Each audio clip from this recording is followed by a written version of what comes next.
Friends, आज मैं बात करने वाली हूँ कि आप अपनी तुलसी को गर्मियों में भी हरा भरा कैसे रख सकते हैं। इसमें कौन सा फर्टिलाइज़र डालने की ज़रूरत है और कौन सी बातों का ध्यान रखना है जिससे कि हमारी तुलसी हरी भरी रहें और साथ ही उनमें किसी तरह के कीड़ों का अटैक ना रहे और उनमें अच्छी ग्रोथ होती रहे।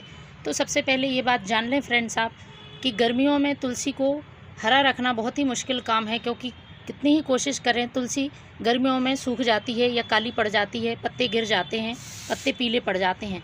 तो इन सारी समस्याओं से निपटने के लिए मैं आपको 2 से 3 तरीके बताऊंगी जिससे कि आप तुलसी को स्वस्थ रख सकते हैं। आप मेरी पहले तुलसी देखिए हूँ और ये देखिए तुलसी इसमें लगी हैं, सारी तुलसी बहुत हरी हो रही हैं।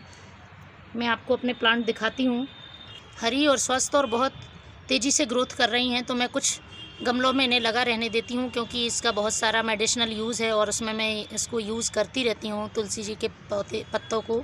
और नई तुलसी के पौधे भी निकल के आ रहे हैं और ये देखिए अपने आप ग्रोथ करते जा रहे हैं। तो इनकी केयर के बारे में आपसे मैं बात करूँगी, साथ ही मैं आपको बताऊँगी कि इसमें फर्टिलाइज़र कौन सा डालना पड़ता है जिससे कि तुलसी की ग्रोथ बहुत अच्छी तरह से हो। तो सबसे पहली बात कि अभी गर्मियाँ चल रही हैं, मई का महीना चल रहा है और मई की महीने की तेज़ गर्मी में आपको डायरेक्ट सनलाइट से तुलसी को बचाना है। तो आप पौधों के बीच में रखें। देखिए मेरी किसी भी तरह के तुलसी का प्लांट है वो पौधों के बीच में रखा हुआ है। इकट्ठे पौधे रहते हैं तो डायरेक्ट जो गर्मी वाली हवा रहती है, गर्म हवा, वो हमारे तुलसी के प्लांट को ख़राब नहीं होने देती। साथ ही इस तरह की यदि तुलसी में बीज बन गए हैं, गर्मियों में बीज बहुत जल्दी पक के तैयार हो जाते हैं, तो आपको इनको इस तरह से हटाते रहना है जिससे कि ये तुलसी का जो एनर्जी है वो ख़राब ना करें। उसके बाद दूसरा काम आपको करना है, इसमें वाटरिंग का, इसमें रेगुलर पानी देना है क्योंकि गर्मी का महीना है, लेकिन ओवर वाटरिंग नहीं होनी चाहिए। तुलसी के पौधे के लिए पानी की ज़्यादा मात्रा बहुत नुकसानदायक होती है और उसकी मिट्टी में फंगस लग जाती है। तो आप इस बात का ध्यान रखें कि पानी उतना ही हो जितने में कि मिट्टी नम बनी रहे और ओवर वाटरिंग ना हो। साथ ही यदि आप पौधों के बीच में भी तुलसी को नहीं रख सकते हैं तो इस तरह से आप ग्रीन नेट के नीचे तुलसी को रख सकते हैं। इससे भी तुलसी में ग्रोथ होती रहेगी और तुलसी आपकी सूखेंगी नहीं। बात कर लेते हैं इसमें फर्टिलाइज़र की।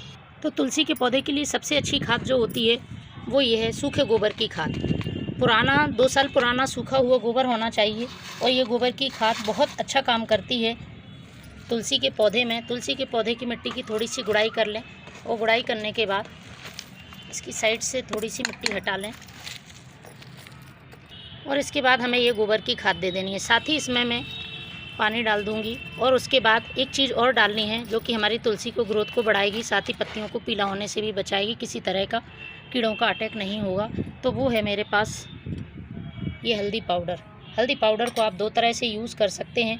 यदि आपके मिट्टी में किसी तरह के कीड़े हैं या फंगस है तो आप इस तरह से चींटियों के लिए भी रोकने के लिए इस तरह से डाल सकते हैं, या फिर आप इसका लिक्विड बनाकर पत्तियों पर किसी तरह के कीड़े हैं, सबसे ज़्यादा तुलसी में कीड़ों का अटैक होता है, जो काले काले छोटे कीड़े होते हैं वो तुलसी के प्लांट पर लग जाते हैं और तुलसी की पत्तियों को खा जाते हैं। साथ ही पत्तियों का आकार भी बहुत छोटा हो जाता है। तो मैं ये आधा लीटर पानी है और इसमें आधा चम्मच हल्दी लूँगी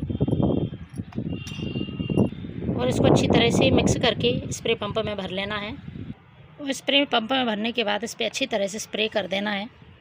स्प्रे करने के बाद हमें इसमें पानी डाल देना है। ऐसा आप मंथ में 1 बार करें तो आपके तुलसी के पौधे में बहुत अच्छी ग्रोथ होगी।